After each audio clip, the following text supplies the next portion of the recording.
الحمد لله نحمده ونستعينه ونستغفره ونؤمن به ونتوكل عليه ونعوذ بالله من شرور أنفسنا ومن سيئات أعمالنا ونعوذ بالله من شرور أنفسنا ومن سيئات أعمالنا ونعوذ بالله من شرور أنفسنا ومن سيئات أعمالنا من يهده الله فلا مضل له ومن يضلله فلا هادي له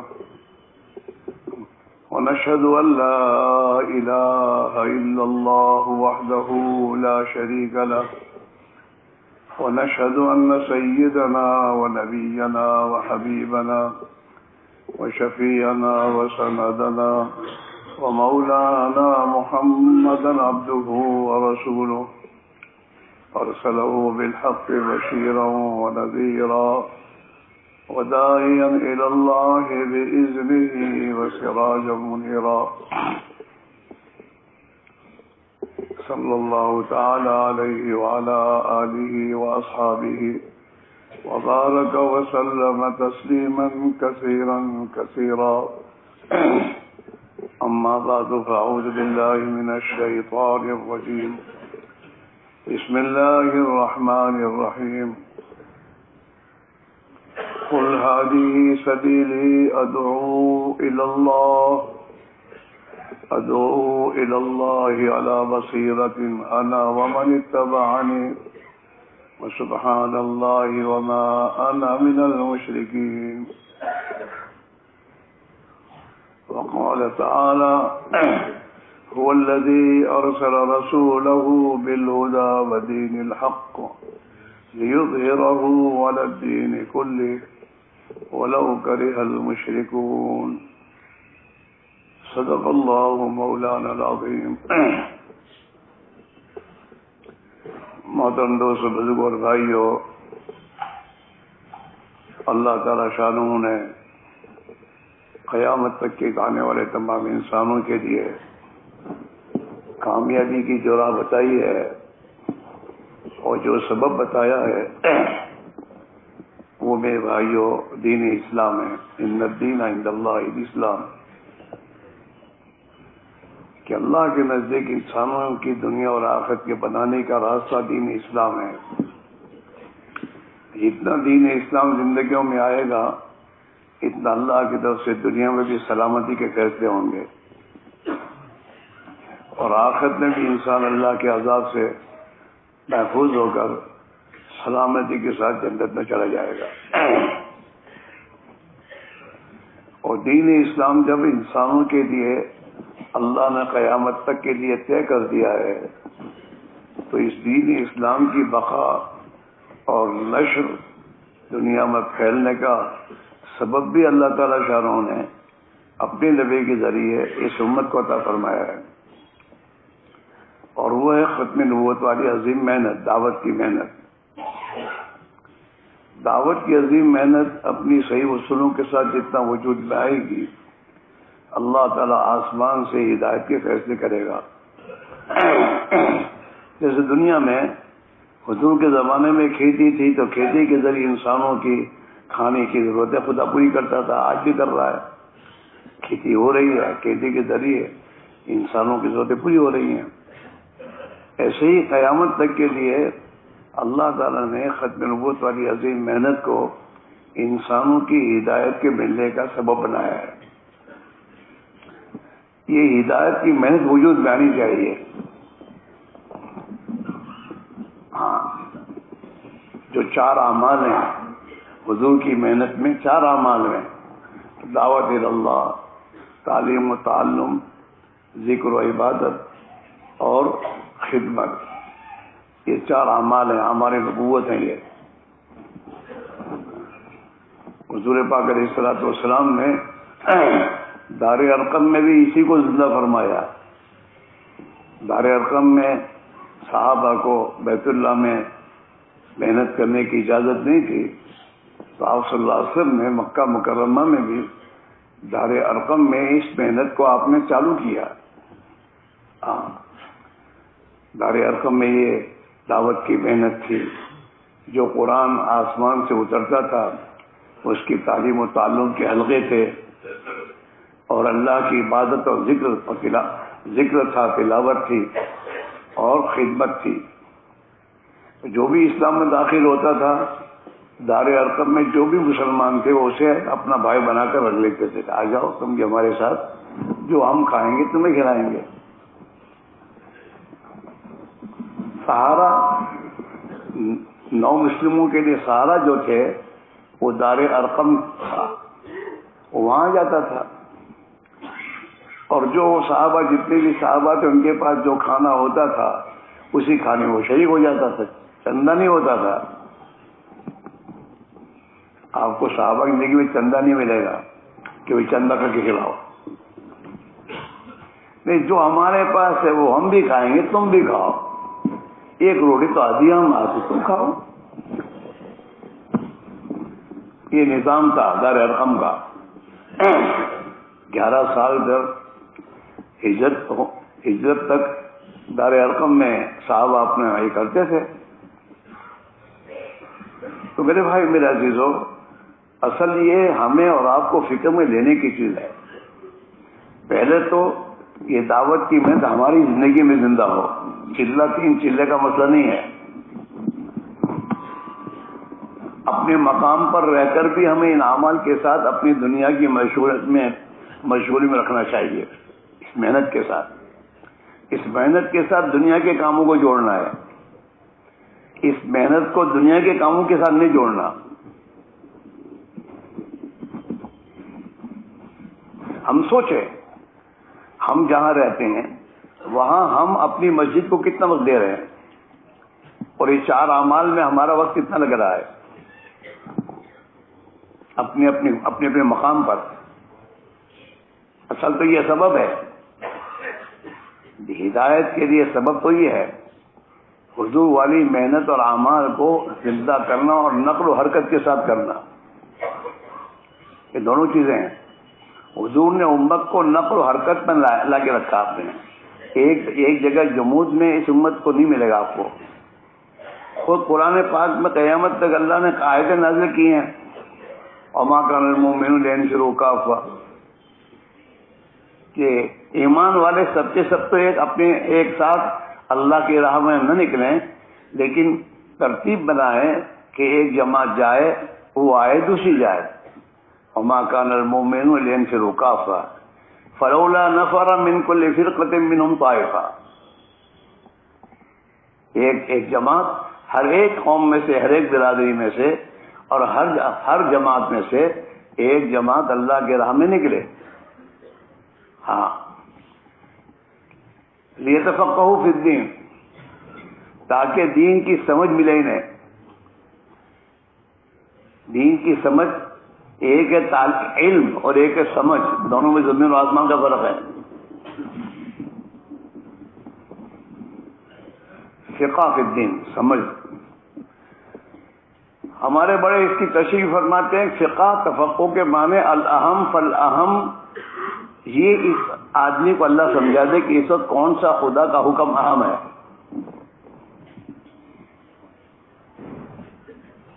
الاہم فالاہم. ایک آدمی نماز پڑھ رہا ہے اور سامنے کنواں ہے، اور اس کنویں میں ایک اندھا گر سکتا ہے، اس سے جا رہا ہے وہ. تو اب اسے سمجھ جب ہوگی تو اپنی نماز توڑے گا، اس کو بچائے گا. اور تیر کون کی عقل ہوگی تو میں تو نماز نمبر ہے.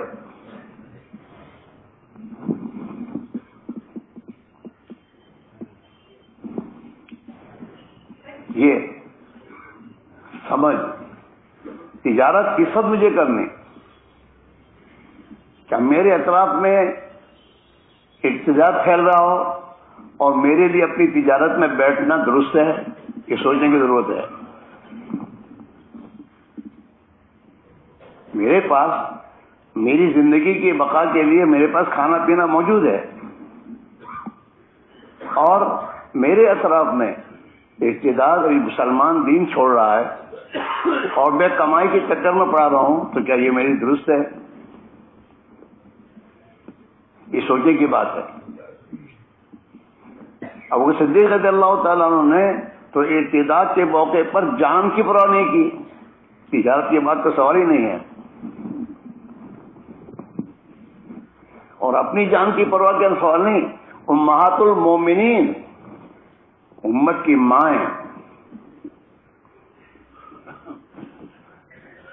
اس لیے کہ مدینہ میں تو کوئی تھا نہیں، صحابہ تو مدینہ چھوڑ کر حضور نے جو جماعتیں اپنی زندگی میں روانہ، وہ جماعت تو روانہ ہو چکی ہے۔ جو باقی ہے ان باقی کے بارے میں ابو صدیق فرما رہے ہیں کہ مدینہ کے اطراف میں جو قبائل مرتد ہو رہے ہیں ان کے پاس جانا ہوگا۔ اس کی معنی مدینہ خالی ہے مردوں سے، تو مدینہ میں تو عورتیں اور امہات المومنین بھی ہے، تو ان پر حالات آئیں گے تو کون مرد ہوگا وہاں؟ وہ ابو صدیق نے اس موقع پر کہا ہے اَيُنْقَصُ الدِّينُ وَأَنَا حَيٌّ، میرے ہوتے ہوئے اللہ کے دین میں کوئی نقص آ جائے، ہو نہیں سکتا۔ ہاں، یہ دین جو کی محنت جو ہے 4 مہینے چلے سال کا مسئلہ نہیں ہے، مسئلہ اپنی پوری زندگی کی سوچ اور اپنے جذبے کو بدلنا ہے۔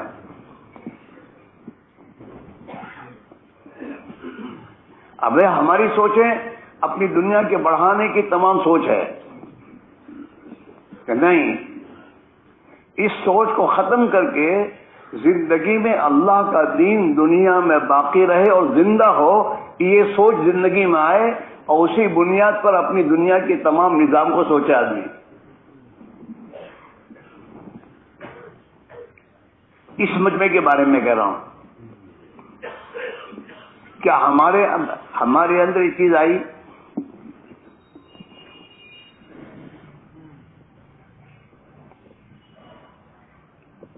ابھی رات کو بھی مولوی ابو حسین نے یعنی جو کارگزاری بیان کی ہے، اس کارگزاری کو سامنے رکھ کر سوچو کہ ہمارے اطراف میں کتنے بنجر علاقے کے بعد دیہات کا مسئلہ نہیں ہے، شہروں میں بنجر علاقے ہیں،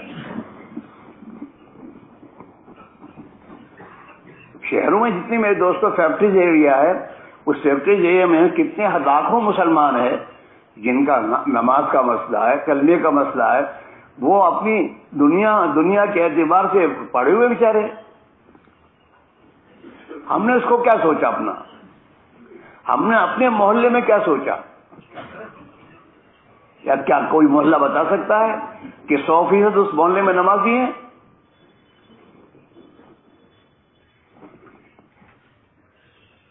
نہیں۔ اس کے لیے ہماری سوچ کیا ہے؟ اگر محلے میں کسی کے دوست دنیا کے نقصان ہو جاتا ہے تو ہم سب بیٹھ جاتے ہیں کہ بھائی بیچارہ حالات میں کچھ فکر کرنی چاہیے، اور مسلمان دین کے اعتبار سے حالات میں اس کی فکر کون کرے گا؟ اللہ ہمیں معاف فرمائے، ہم تو اپنی اولاد کے بارے میں فکر نہیں ہمیں۔ ہم تہجد گزار رہے ہیں، ہم 5 کی نماز پڑھ رہے ہیں، ہم تبلیغ کا کام کر رہے ہیں، اور ہمارے جوان بچوں کا حال یہ کہ ان کی نماز کا ٹھکانہ نہیں ہے۔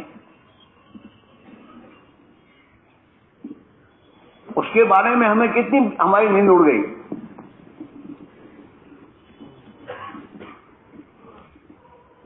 سوچنے کی بات ہے، اپنی فکر کو اپنے جذبے کو بدلنا کہ میری زندگی میرا بقا تو اللہ کے دین کے لیے ہے، دین کے لیے مجھے اپنا سب کچھ لگانا ہے، اور اب مجھے اپنی اولاد کی پرورش دین کے لیے کرنی ہے۔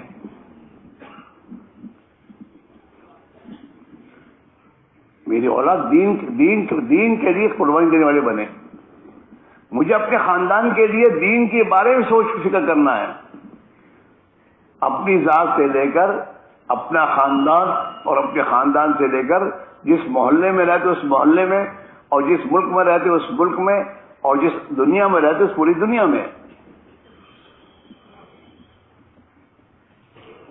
اللہ نے ہمیں سوچ دی ہے کہ سوچ تو دین کے لیے دی ہے، آدمی اپنے گھر میں بیٹھے بیٹھے پوری دنیا کے بارے میں سوچ سکتا ہے. اس کے لیے کیا کرنا؟ میں نہیں جا سکتا تو میرے محلے سے کس آدمی پر محنت کی جائے, میری بستی پر کس کو تیار کیا جائے. اب جیسے ابھی ہماری جماعتیں جنوبی امریکہ میں جا رہی ہے, اس جنوبی امریکہ کے حالات ہمارے سامنے آتے ہیں. ابھی ہماری ایک جماعت ویسٹ انڈیز گئی تھی, اس ویسٹ انڈیز جانے والی جماعت نے وہاں کے حالات کو سامنے رکھ کر یہ کہا کہ وہاں کی تاریخ یہ بتا رہی ہے کہ ایک زمانے میں ان علاقوں میں 1 کروڑ مسلمان تھے, اور اب اس میں سے 1 لاکھ باقی ہے. سن لیا, کافی ہو گیا.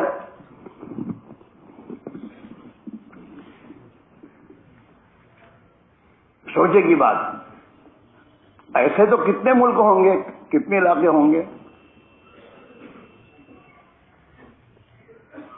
آسٹریلیا میں ہماری جماعتیں جاتی ہیں.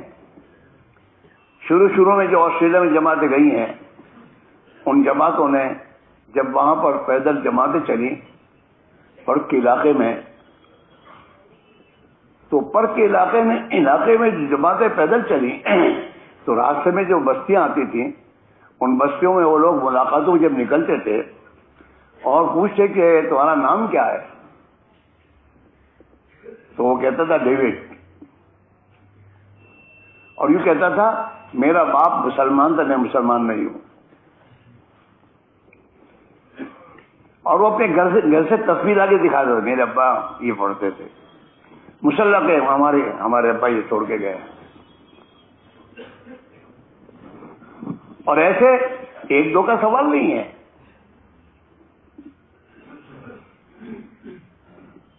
ہم اپنے ضلعوں کو دیہاتوں کی خیر خبر لیں. ہمیں تو پتہ بھی نہیں کہ ہمارے ضلع میں دیہات کتنے ہیں, اور ان دیہاتوں میں کتنے دیہاتوں مسلمان ہیں.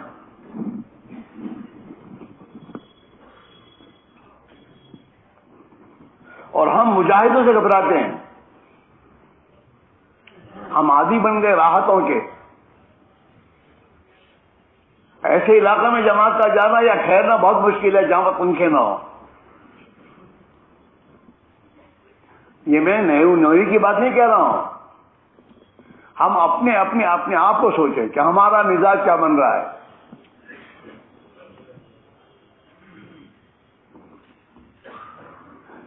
ایک مسلمان کے ایمان کی حفاظت کرنا یہ 70 دوسرے کو داخل کرنے سے بہتر ہے.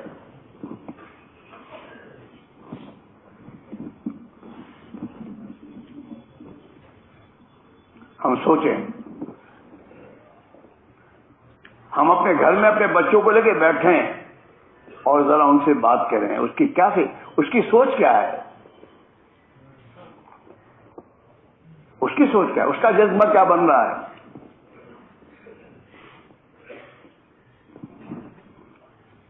دن بدن ہمارے بچوں کے ہاتھوں میں نئی نئی گھڑیاں آ رہی, کیا مطلب ہے اس کا؟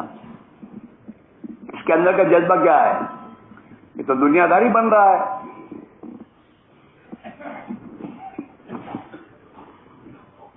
میرے بچے میں آخرت کی فکر ہے, اس کو کون فکر کرے گا اس کی؟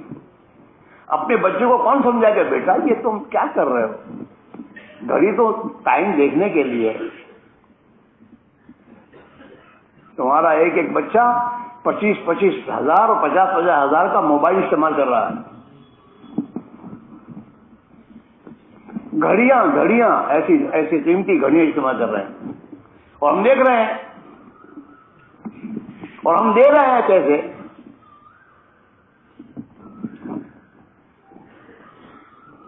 یہ ہماری زندگی کا ہمارا معاشرہ ہے, تو اور امت کا تو حال کیا ہو تو اللہ ہی بہتر جانتا ہے.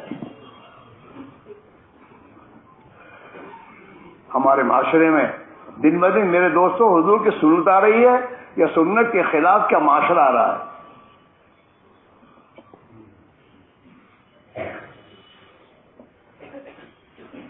اس اس کے لیے میرے بھائیوں بڑی فکر کرنے کی ضرورت ہے.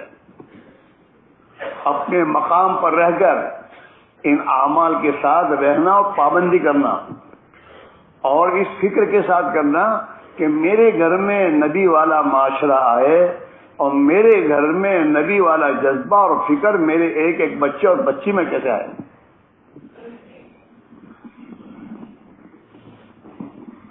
میری فیکٹری ہے اور فیکٹری میں مسلمان کام کر رہے ہیں تو اس کے ایک ایک میں وہ جذبہ اور فکر آئے، اس کی کیا کرنا، اس کے لیے مجھے کیا کرنا.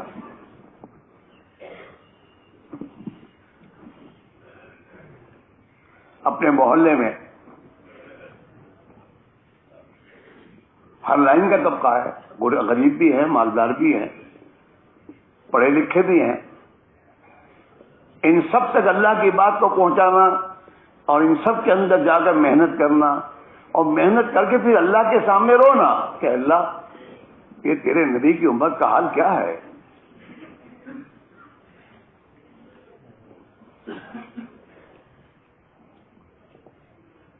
تو اصل تو بات میں دوستو، اس محنت کو اپنی صحیح نہج کے ساتھ اپنے مقام پر اور نقل و حرکت کے ذریعے پوری امت میں زندہ کرنا مقصود ہے، اور سب سے پہلے اپنے اندر اس کو زندہ کرنا مقصود ہے.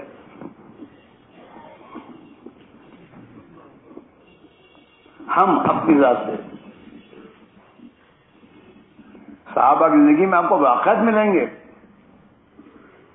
کہ دین کے تقاضوں پر 80 زخم کھا کے میدان میں پڑے ہوئے ہیں اور اللہ کے دین کے مددگاروں کے لیے آواز لگ رہی ہے یا الانصار، تو وہ صحابی تاب نہیں لا سکے، اندر کا وہ ہے، اور 80 زخم کھائے ہوئے صحابی اپنے سینے کے اوپر گھسٹ کر اس پر جانے لگے کہ اللہ کے دین کے مددگار کو بلایا جا رہا ہے، اللہ کے دین کو ان کو مدد کی ضرورت ہے.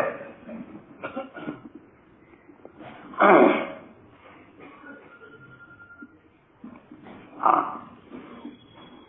اللہ کے دین دنیا میں زندہ ہو، اس کا جذبہ ان کے جوانوں میں کتنا پیدا ہوا تھا کہ پہلی رات کی دلہن کو چھوڑ کر اللہ کے دین کے تقاضے پر میرے دوست دوڑنے لگے.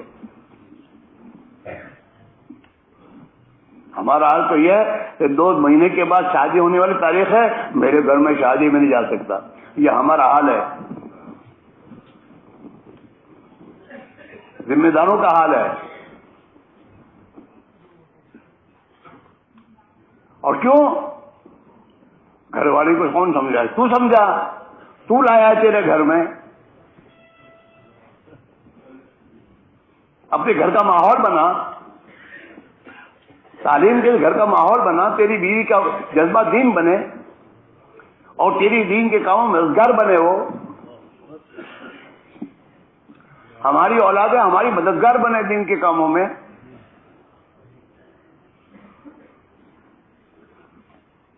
یہ تو اللہ ہی زندہ کرے گا، اور اللہ کے ہاں زندہ کرنے کا جذبہ جو سنت ہو، یہ دعوت ہے، دعوت کی محنت ہے. تعلیم کے حلقوں کو گھروں میں ہمیں اس نیت کے ساتھ بیٹھنا ہوگا کہ میرے گھر میں میرے بال بچوں کا جذبہ دین کا بن جائے، اللہ کے دین کے لیے جان دینے کا جذبہ بنے. ہاں، اور میرے گھر میں حضور والا معاشرہ آئے.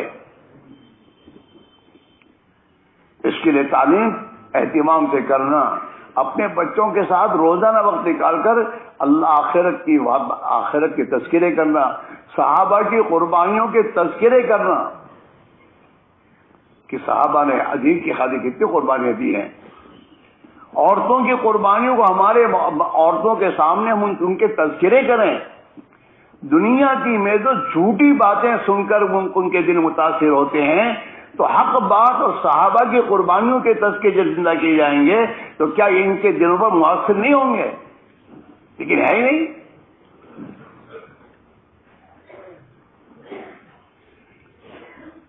ہم سمجھتے ہیں مشورے میں شریک ہو گئے، بس اللہ کا کرم، تبلیغ میں لگے ہوئے ہیں. تقاضے آئے تو تقاضوں کو دوسروں کے سامنے رکھتے ہیں. اس تقاضے کا پہلا مخاطب تو میں ہوں یہ تقاضے میں کیا استعمال، میرے گھرانے کو میں کتنا استعمال کر سکتا ہوں؟ جب یہ فکر اور سوچ اس مجمع میں آئے گی تو یہ فکر اور سوچ امت میں زندہ ہوگی. شروع میں ان علاقوں میں جو شروع کے ہمارے ساتھی ہیں، آپ ان کی قربانیوں کو سوچئے، ان کی قربانیاں. اس قربانی کے بعد حضرت معاویہ صاحب رحمۃ اللہ علیہ نے اپنے پورے گھرانے کو لگا دیا، پھر امت سے کہا 4 مہینے دے اور بیرون کا سفر کر. حضرت معاویہ صاحب رحمۃ اللہ گھرانہ کوئی معمولی گھرانہ نہیں تھا، رئیسوں کا گھرانہ تھا، رئیس لوگ تھے یہ.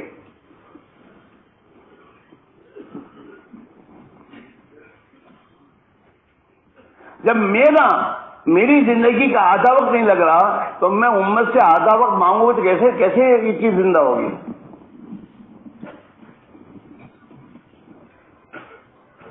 کبھی سوچو بیٹھ کے تنہائی میں کہ یار میرے گھر میں اتنی غفلت ہے اور مجھے کبھی رونا آیا اس کے میں رویا ہوں اللہ کیا کہ اللہ میرے بچے نے نماز چھوڑ دی، اس کی جماعت چھوڑ گئی، میرے بچے کا معاشرہ اور کن دوستوں کے ساتھ بیٹھنا اٹھنا ہے، میرے بچے کا جذبہ کیا بن رہا ہے.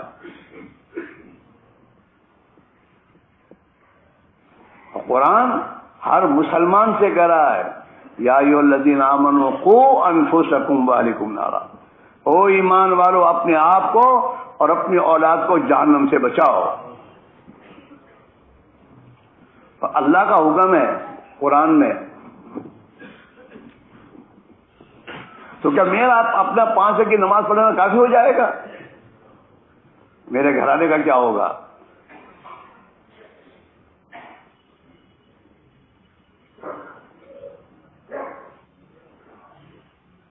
ہماری سوچ، ہمارا جذبہ یہ بدلنے کی ضرورت ہے کہ آخر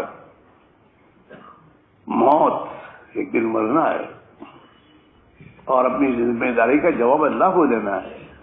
یہ ہر مسلمان پہ 2 ذمہ داریاں ہیں، اپنی ذات سے یہ اللہ کا بندہ بن کر مسلمان بن کر زندگی گزارے اور اس دین کو دنیا میں زندہ کرنے کی محنت میں اپنی جان مالی قربانی دے. یہ 2 ذمہ داری ہر مسلمان پر ہے اور اسے مرنے کے بعد ان دونوں ذمہ داریوں کا جواب دینا ہوگا.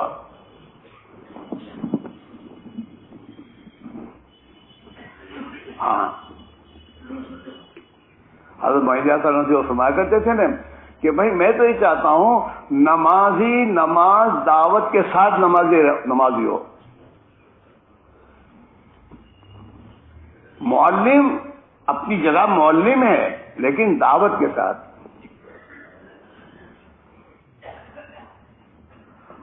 ذاکر ذکر کرے اپنا لیکن دعوت کے ساتھ. ہمارا حال تو یہ ہے کہ بزرگوں کے پاس جا کے مہینے میں 2 مہینے گزار کر آتے ہیں اور گھر والوں کو تسبیح اور ذکر کی کیا تذکرہ بھی نہیں کرتے. تیری ذمہ داری ہے، تیری بیوی تیرے بچے اللہ کی ذات کی کیسے بھی اس کی فکر کر دو. ان کی زندگیوں میں آئے، اس کے لیے گھر کی تعلیم ہے. گھر کی تعلیم کو معمولی مت سمجھو، اس کا چھوڑنا اپنے پورے گھرانے کا نقصان کرنا ہے.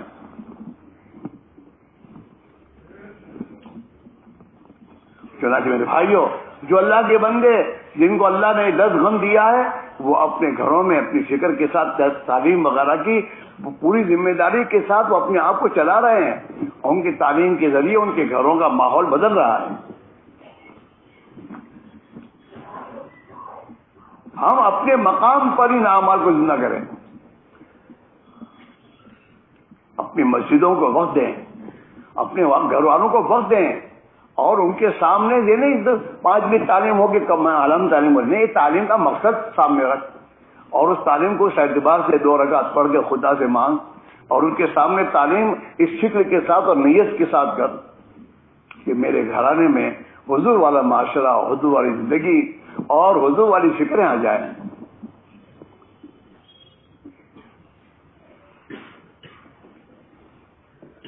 اپنی بیٹھکوں کے ہمارے تذکرے بدل جانے چاہیے،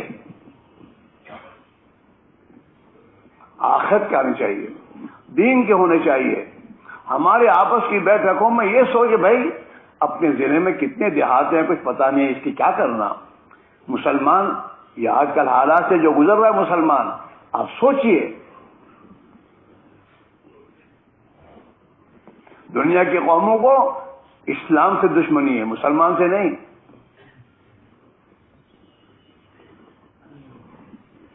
ابھی کوئی مسلمان کا بچہ اسلام چھوڑ کر ان کے پاس جائے دے تو گدی پہ بٹھائیں گے۔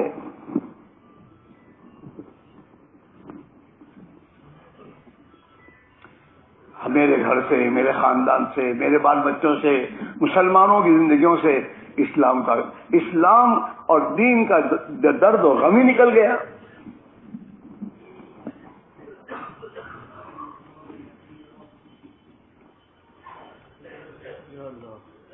اس کے لیے اللہ نے ایک محنت دی ہمیں، اس محنت کو اپنی ضرورت سمجھ، جیسے کینسر والا اپنی کینسر کی بیماری سن کر اس کے علاج کے بارے میں کتنا فکر مند ہوتا ہے، خدا کی قسم اس سے زیادہ فکر مند ہونے کی ضرورت دین کے لیے۔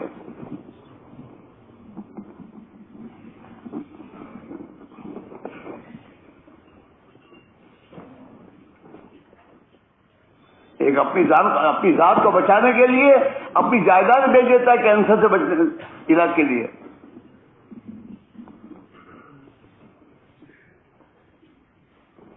حالانکہ اگر کینسر کی بیماری میں اگر یہ صبر کر کے مر بھی گیا تو پھر میرے دوستو جنت میں جائے گا، اور یہ مسلمان اپنا دین چھوڑ کے مرے گا تو اس کا کیا ہوگا؟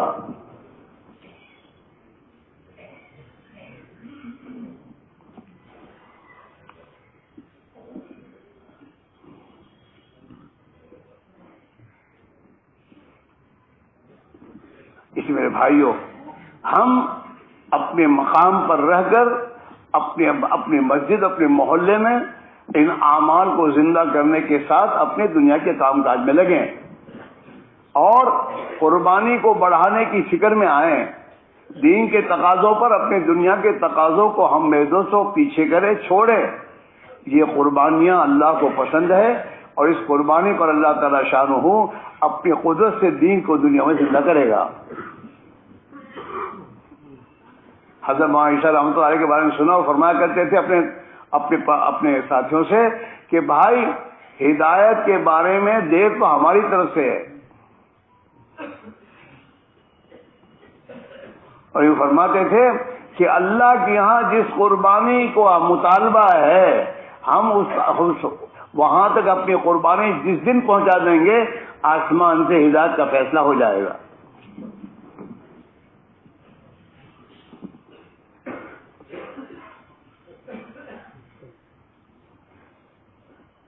دعوت کے جو اعمال ہمیں اپنے بزرگوں نے بتایا، چاہے انفرادی ہو اجتماعی ہو، ان کو رسمی طور پر کرنے سے کام نہیں چلے گا۔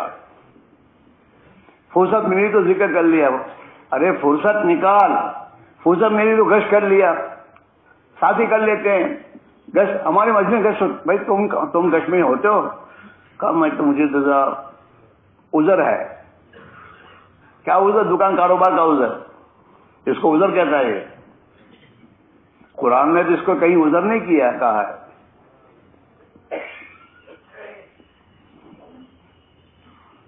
اور انہی کو دین کی خاطر آگے پیچھے کرنا ہم تو قربانی ہے۔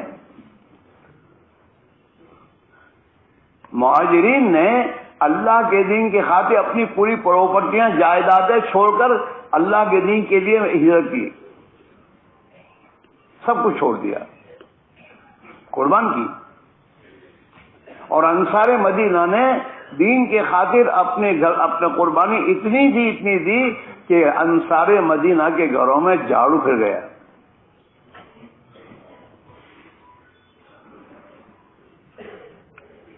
ہمارے لیے وہ نمونہ ہے۔ اسی کو سنا حضرت جی اپنے ساتھیوں کے ساتھ فرمایا کرتے تھے، قربانی کے بارے میں صحابہ کو دیکھو کہ ان کی قربانیاں کیا تھی، میری قربانی۔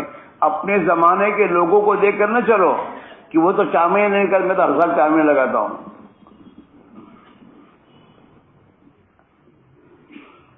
یہ نہیں ہے کہ صحابہ نے قربانی کہاں تک دی ہے، کہ وہاں تک تو میں نہیں ہوں، میری قربانی وہاں تک نہیں پہنچے تک. یہ تو شہید آدمی سعادت مند ہے جس سے اللہ اس راہ میں آگے بڑھنے کی توفیق دے اور اس کی جان مال کو خدا دین کے لیے قبول کر لے. وہ نہیں تو لگنے والی ہے،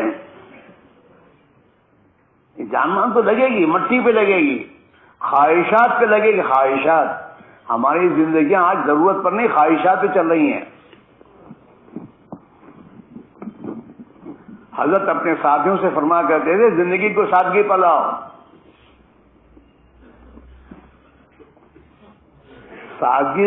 سادہ زندگی یہ ذلت کی چیز نہیں ہے، تو عزت کی چیز ہے. اللہ نے مال دیا ہے اور مال میں بچے کی شادی ایک سادہ زندگی میں شادی کرتا ہے تو لوگوں کے دلوں میں اس کی عزت ہوگی کہ یار اتنا بڑا آدمی اور اس کے بچے کی شادی اتنی سادہ.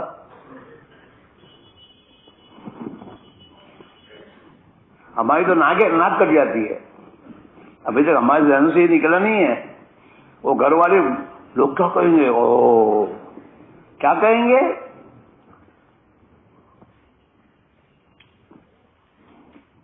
اسے ہمارے اندر کا فکر سوچ ہی نہیں بدلا کہ اب کیوں ہے.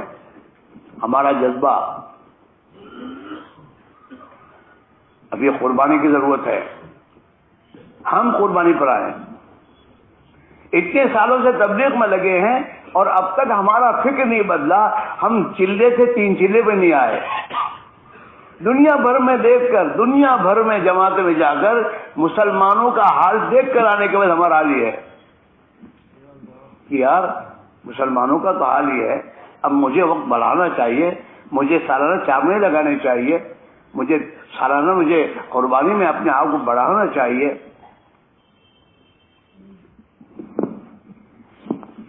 وہ ہمارے ہاں جماعتیں تیار ہوتی ہیں، امیر نہیں تو کیا وہ جو تشکیل کرنے والے وہی امیر تلاش کرتے ہیں، اپنے میں نہیں تلاش کرتے.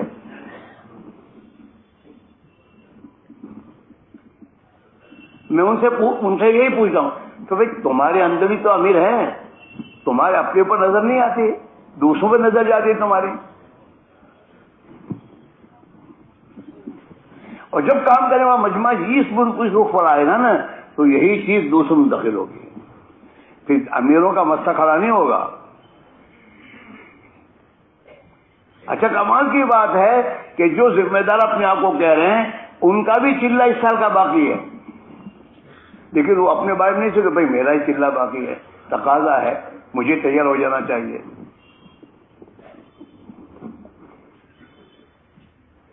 کام اسی میں تو ٹھپ ہے، کام آگے نہیں بڑھ رہا. یاد رکھیے ابھی ہمارا کام کولو کی بیل کی طرح اندر ہی اندر گھوم رہا ہے. کوئی ہمارا ساتھی مہینے میں 1 مہینہ محنت کر کے اپنے محلے سے 10 نئے ساتھیوں کو لے کر جماعت میں نکلے، بہت کم ہوگا. اور حضرت جی فرما کے رحمۃ اللہ علیہ کہ بھائی یہ تو مسجد وار جماعت کے ہر ساتھی کی ذمہ داری ہے کہ وہ اپنے ساتھ مہینہ میں محنت کر کے 3 دن کی جماعت میں نئے 10 ساتھی تیار کر کے نکلے. چلے کی جماعت، سال بھر میں جو آدمی چلے میں پابندی سے اپنا وقت لگائے گا تو سال بھر میں جماعت ہونا کیا مشکل اس کو.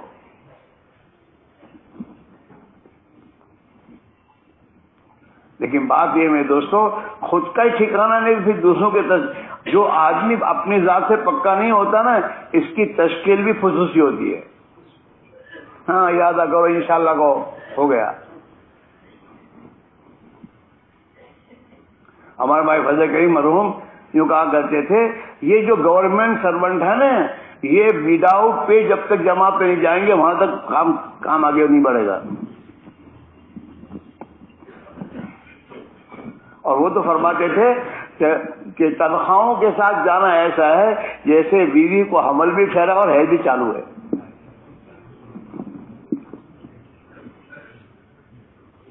وہی کہتے تھے.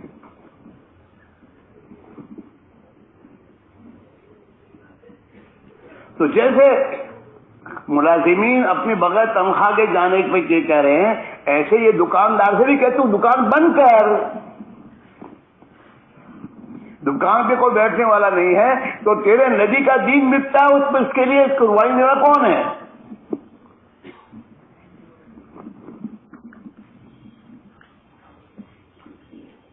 سوچنے کی بات تو یہ ہے.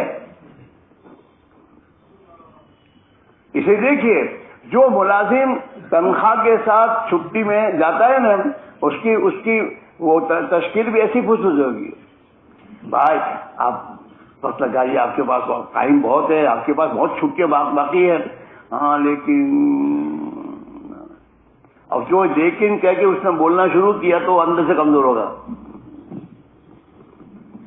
اور کوئی کہے کہ میرے پاس چھٹیاں نہیں ہیں، اچھا پھر آئندہ ارادہ کرو. اور اگر یہ بغیر تنخواہ کے خود وقت لگا رہے ہیں تو فوراً کہ نہیں وداؤٹ پے بھی چھٹیاں تو ملتی ہے، بغیر تنخواہ کے چھٹیاں کون نہیں دے گا؟ ہر ایک دیتا ہے.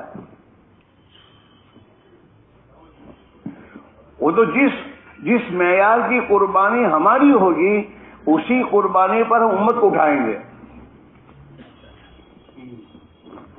ہماری تشکیل میں اتنی جان ہوگی، اور محنت کے بعد اگر کوئی تیار نہیں ہوگا تو اس کو رونا آئے گا. کیا کریں، لوگ تیار نہیں ہو رہے. لوگوں کا تیار ہونا ان کے ہاتھ میں تھوڑا ہے، وہ تو اللہ کے ہاتھ میں ہے. اپنے آپ کو محنت میں اتنا تھکا جو اللہ کو رحم آ جائے. اور میاں جی موسیٰ کے بعد کہا کہتے ہیں لوگ کہ میاں جی موسیٰ لوگوں کی تشکیل کرے تو اسی لیے عاجزی محنت سماجت کریں کہ دیکھنے میں کہے کہ میاں تم تیار ہو جاؤ ورنہ یہ بوڑھا مر جائے گا.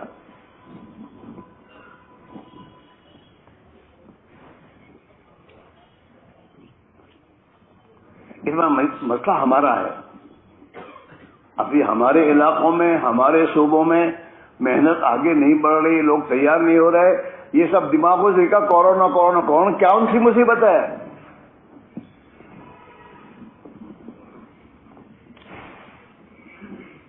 یہ سب بیکار باتیں ہیں. ہم متاثر ہیں. ہم اپنے آپ کو لائیں اس بات پر کہ ہمیں تو اپنے علاقوں میں، اپنے ضلعوں میں چل پھر کر محنت کر کے اپنے آپ کو تھکانا ہے. اتنا تھکانا ہے کہ اللہ کو ہم پر رحم آ جائے.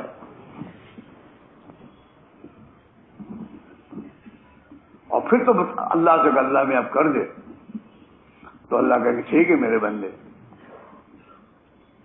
اوپر سے فیصلہ آئے گا. ہاں، اس لیے مقامی محنت میں بھی ہمیں آگے بڑھنے کی ضرورت ہے اور اپنی قربانیاں اللہ کی راہ میں بڑھانے کی ضرورت ہے. ہم چین سے نہ بیٹھے. جیسے دنیا کے کاموں میں بغیر چین کے بے چین ہو کے آدمی چلتا ہے، دین کی خاصے بے چینی. ہاں، بہت وحیدہ صاحب رحمۃ اللہ علیہ کی باتیں کرنا بہت آسان ہے کہ حضرت اپنے گھر میں مسجد میں رات بھر کہتے رہتے تھے کسی کی شب سے سوتے کٹے ہیں، کسی کی شب سے روتے کٹے ہیں. الہی ہماری یہ شب کیسی شب ہے، نہ سوتے کٹے ہیں نہ روتے کٹے ہیں. وہ اندر کی بے چینی ہے.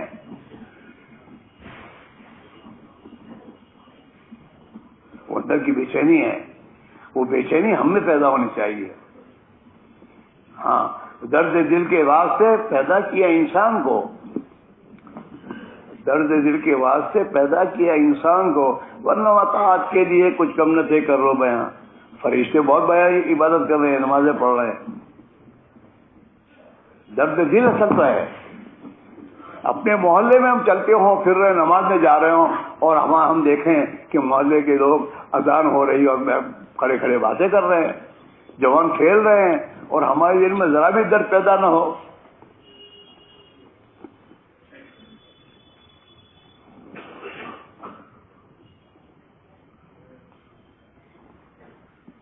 اصل چیز یہ ہے.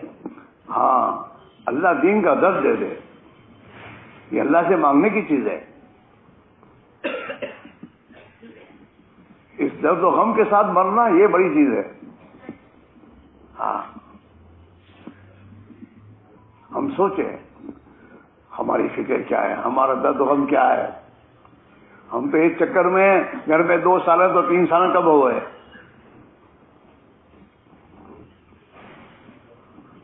کیا ہماری قربانی حاضر تک آئی کہ 2 سال سے 1 سال پر آ گئے ہوں؟ نا، جو چیز دیکھی وہ ہمیں اس کی طرف ہم میں آ جاتی ہے چیزوں کی. اور ان کے سامنے آخرت تھی کہ آخرت میں اللہ بہت دے گا، دنیا کو کیا کرنا ہے. اس لیے میرے بھائی میرے عزیز ہو، یہ ہمارے جو مشورے ہیں، مشوروں کے معنی یہی میرے بھائی ہو، یہ مجمع اپنی ذات سے اپنے بارے میں فیصلہ کر کے اپنے علاقوں میں چل کر محنت کرے. حضرت معیدیہ صاحب نے بہت کم قربانی کی ترتیب بتائی ہے. مہینے کے 3 دن دو، روزانہ کے 2.5 گھنٹے 8 گھنٹے روزانہ دو. مسجد کو، مسجد کی فکروں کو، مسجد والے اعمال کو اور اپنی مسجد اعمال کو زندہ کرو. دعوت کی محنت زندہ ہونی چاہیے اور اپنے آپ کو قربانی پر ڈالو. دنیا کو قربان کرو اللہ کے لیے اور تاکہ آخرت بنے.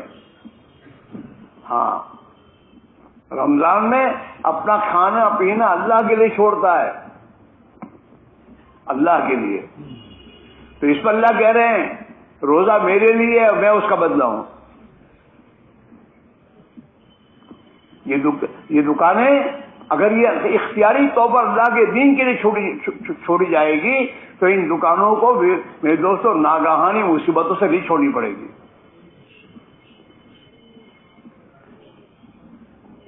اللہ کے لیے گھر چھوڑنا، اللہ کے لیے میرے دوستوں، اللہ کے لیے اپنے کاروبار دنیا کو آگے پیچھے کرنا، یہ میرے دوستوں اللہ کو پسند ہے. ہاں، ابراہیم علیہ السلام نے اللہ کے لیے شام کا میرے دوستوں پھلوں کا والا ملک اللہ کے لیے چھوڑا اور وادی غیر ذی زرع میں اپنے آپ کو ڈالا. اللہ نے وہاں پوری دنیا کے پھلوں کو پہنچایا.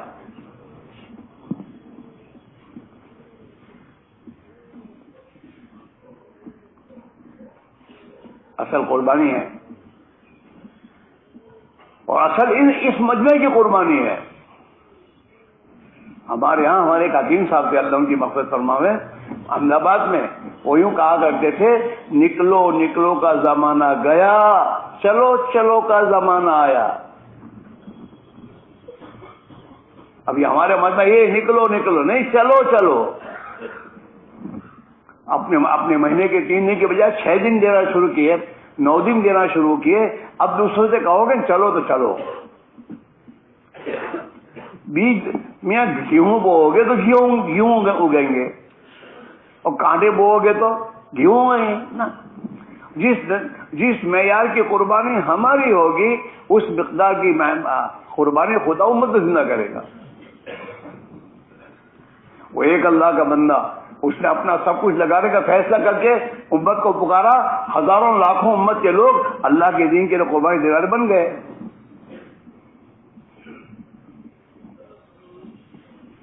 حضرت معیدیہ صاحب رحمۃ اللہ علیہ نے گھر کے برتن بیچے ہیں. ان کے گھر کے برتن یہ تمہارے لوہے کے نہیں تھے، یہ لوہے کے برتن کسی کام کے نہیں. پھر ذرا پرانے بنے تو دے تو کہاں بنگار میں، وہ تو پیتل اور تانبے کے برتن تھے. دیگیں تھی، رئیسوں کا گھر تھا، رئیس لوگ تھے، ان کے گھروں میں بڑی بڑی دیگیں اپنے گھروں میں رکھتے تھے. وہ تو سب بیچا. تھال بھی ایک لوہے کی تھالیں تھوڑی تھی، وہ تانبے کی تھالیں ہوتی تھی، وہ اس پر کڑھائی چلائی جاتی تھی. ہاں، گھر میں جھاڑو دیا حضرت نے. ہاں، یہاں تک کہ پرانے سے سنا کہ حضرت کے گھر والے سہارنپور گئے تھے اور یہ باپ اور بیٹے 2 ہی تھے نظام الدین میں، اور گھر میں دیکھا تو کوئی آٹا مٹا تھا نہیں، کھانے کو کچھ نہیں. بھوک لگی ہے. حضرت عائشہ رحمۃ اللہ علیہ نے گھر میں جس لکڑی کا کوئی یہ تھا پیٹی، اس میں آٹا اس میں رکھا جاتا تھا. تو وہاں گئے تو اس میں کچھ نہیں، تو ایک سلی لی اور اس کی جو ڈرائے ہوتی اس میں سے آٹا نکالا.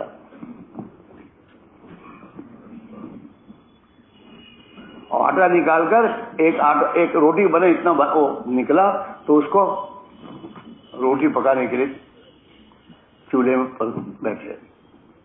اس میں حضرت نے فرمایا تھا ماں عائشہ کو کہ یوسف اب اس چار دیواری میں کبھی فاقہ نہیں آئے گا.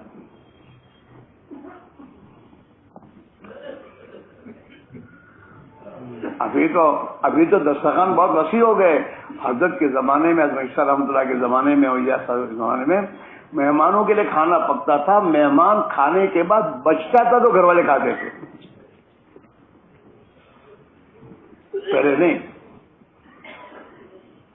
اور ابھی بھی ہم نے تو ہمارے ماں زبیر صاحب کے بعد دیکھا، جو مہمان دسترخوان پر آ گئے تو گھر میں سے جو وہ سب منگا لیتے تھے تولیہ.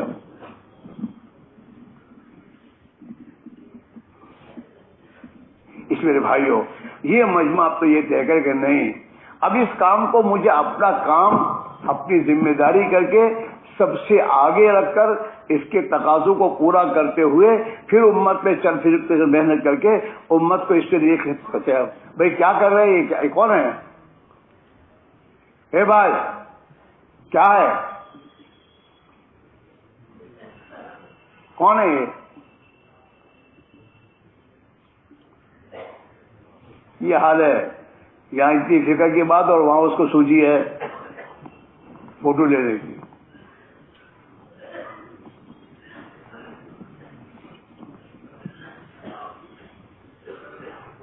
اس میں سب سے پہلے میں اپنے آپ کو کہہ رہا ہوں، ہم سب اس کو لیں، ہماری قربانی کی مقدار آگے بڑھے اور ہم اپنے آپ کو قربانی پر ڈال کر امت کو لے کے چلیں. چلو ہمارے 4.5 مہینے کی ترتیب ہمیں آنا چاہیے کہ 4 مہینے سالانہ مجھے لگنے چاہیے. حضرت عائشہ رحمۃ اللہ علیہ نے زندگی کے آخری ایام میں اپنے ساتھیوں کے سامنے یہ بات کہنا شروع کی تھی کہ بھائی اب تو جی چاہتا ہے کہ امت سے سالانہ 4 مہینے مانگے جائے.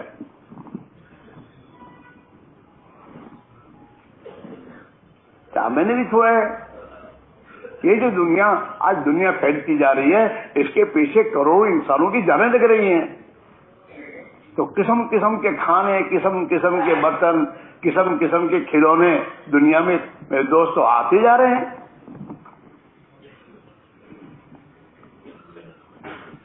دین کے خاطر صحابہ کی ایک مبارک جماعت تھی، 100% میں دین کی خاطر جب قربانی دے ڈالی تو اللہ تعالیٰ شان ان کی قربانی پر دنیا عالم میں دین کو زندہ فرما دیا.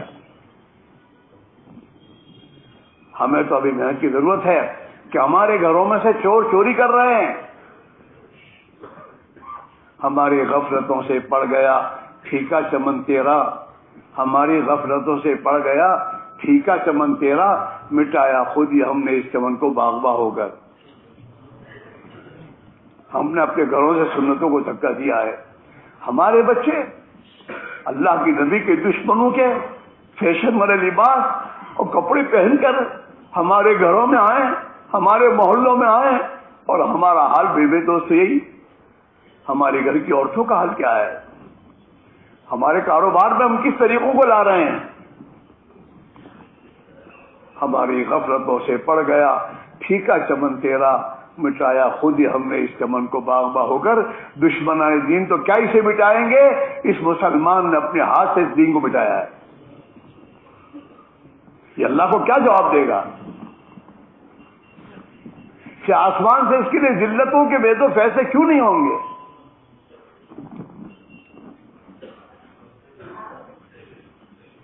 جو جان اور مال اللہ کے دین سے دیا گیا تھا، وہ جان اور مال اللہ کے نبی کے دشمنوں کے بے تو طریقوں پر لگ رہا ہو، اللہ کی طرف سے رحمتیں آئیں گی.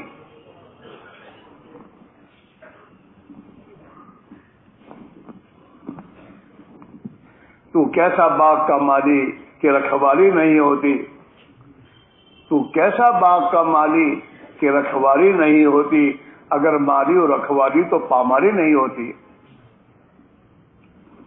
گھروں میں جو خدا کے دشمنوں کے طریقے آ رہے ہیں، ہم باغ کے مالی ہیں، ہماری فکر نہیں ہے کہ میرے گھر میں یہ کیوں آئے۔ تو کیسا باغ کا مالی کہ رکھوالی نہیں ہوتی، اگر مالی اور رکھوالی تو پاماری نہیں ہوتی۔ یہ سوچنے کی بات ہے میرے دوستوں۔ یہ مجمع فیصلہ کر کے جائے گا۔ ہاں، دو مہینے میں کارگزار کچھ نہیں ہوا، کچھ نہیں، یہ کوئی کارگزاریاں ہیں؟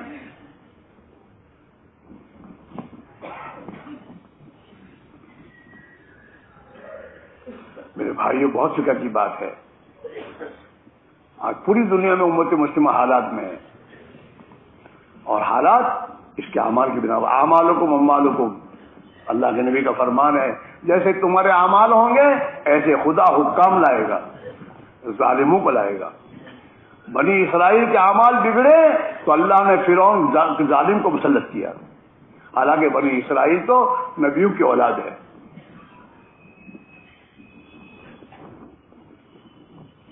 نبیوں کی اولاد، لیکن نبیوں کی زندگی چھوڑی، خدا کے احکام کو توڑا، اللہ نے فرعون جیسے کمینے کو مسلط کیا۔ لو جاؤ۔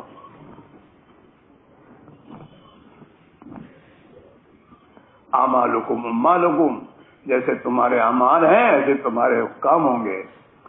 اور حدیث میں آتا ہے کہ تم اپنے حکام کو برا بھلا نہ کہو، بلکہ اپنے آپ کو دیکھو تمہارے اعمال کیا ہوئے ہیں۔ ہاں، علاج یہی ہے، اللہ کے نبی کی محنت۔ اس محنت کو میرے دوست بہت فکر کے ساتھ زندہ کرنے کی ضرورت ہے، اور بہت اہتمام و قربانی کے ساتھ اپنے گھروں میں زندہ کریں، اپنے آپ میں زندہ کریں، اپنی اولاد میں زندہ کریں۔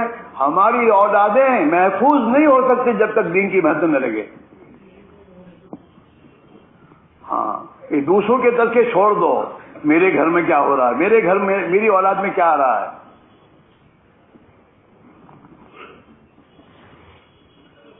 حق کا دائی آدمی جب حق کا دائی ہوگا تو باطل کا مدعو نہیں بنے گا،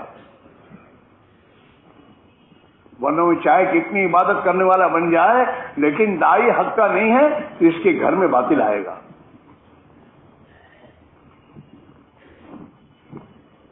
ہاں، سنت کے خلاف کے طریقے آئیں گے اور یہ مطمئن ہوگا، اللہ کا شکر میں تو دیندار ہوں۔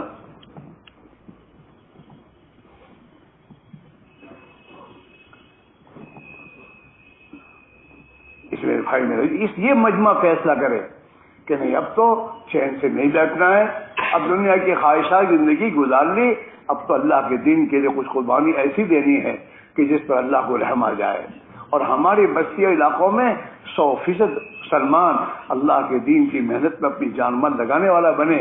اس کے لیے اللہ سے رونا دھونا، محنت کرنا، بھوک برداشت کرنا، ہاں بھوک برداشت کرنا، دیہاتوں میں پیدل جانا اور وہاں جا کر اللہ کے لیے محنت کرنا۔ ہاں، اللہ کو دکھاؤ وفاداری، تو پھر وہ اپنی قدرت سے کرے گا سب کچھ۔ اس لیے بھائی، ہمیں اور آپ کو اللہ نے یہاں پہنچایا ہے، ہمارے سامنے تقاضے ہیں۔ آپ نے رات کو کارگزاری سنی، صبح کی سنی، صبح کی،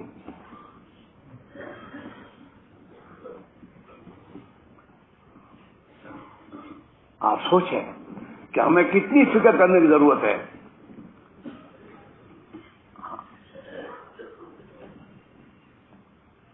ہماری قربانیاں، اور ہماری قربانی اللہ کے رائے گاہ نہیں جائے گی۔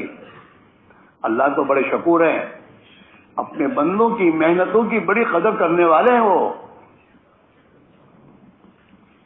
ہاں، اس لیے ہم سب اپنی ذات سے اپنے علاقوں میں محنت کرنے کے ساتھ ساتھ پورے عالم کے اعتبار سے اپنے علاقوں سے یہ مت سوچو کیسے ہوگا، کرنے والے اللہ ہے۔ حضرت جیسا صلی اللہ علیہ نے اپنے زمانے کے بزرگوں کو یہی کہا تھا کہ میں کہا کرتا ہوں میں کروں گا، اللہ کرے گا۔ میرے سے کیا ہوگا، میرے سے کچھ بھی نہیں ہوگا، اللہ کریں گے. پھر خاموش رہتے ہیں بزرگ. ٹھیک ہے پھر تو اللہ نے کیا اور کر رہا اللہ تعالیٰ. ہاں آن لائن پر آدمی مسلمان ہو رہے ہیں. کل پرسوں میں ایک آدمی نے بتایا امریکہ کہیں کا کہ آن لائن اس کو کہا تو مسلمان کیسا ہوا تھا on line per.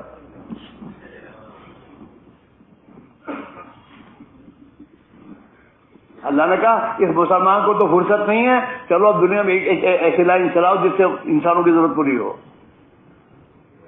On line.